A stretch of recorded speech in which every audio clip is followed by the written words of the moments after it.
I visited the longhouses back in late 1990s, and I realized that the Iban community, especially the women, have huge potential and talents in weaving projects and products that they do. It's the utilitarian products that they make for themselves for farming, like baskets, mats, that they use on an everyday basis. And I was very intrigued by the patterns and the way they could weave without a pattern book or any form of a template. You know, everything was sort of off the top of their head, and they start weaving and you could suddenly see patterns forming in the mats and in the baskets.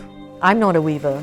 I can't weave the way that they weave. I can maybe do a simple sort of warp and weft weave, which they taught me and they showed me, but anything more complicated, intricate than that, I can't do.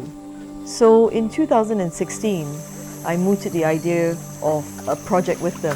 Firstly, to see if I could work something more contemporary in with their products, and also to see if I could challenge them to think out of the box and to weave something different that they've never done before.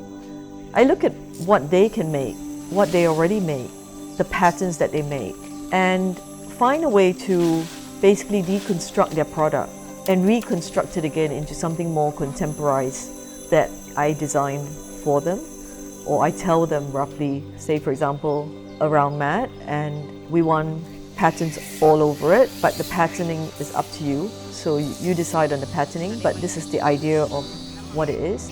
Then they will come back through sampling and experimenting on the pieces that they create based on the understanding of what my vision is of the product. And we thought that we would design something that would appeal to the modern family, modern consumer.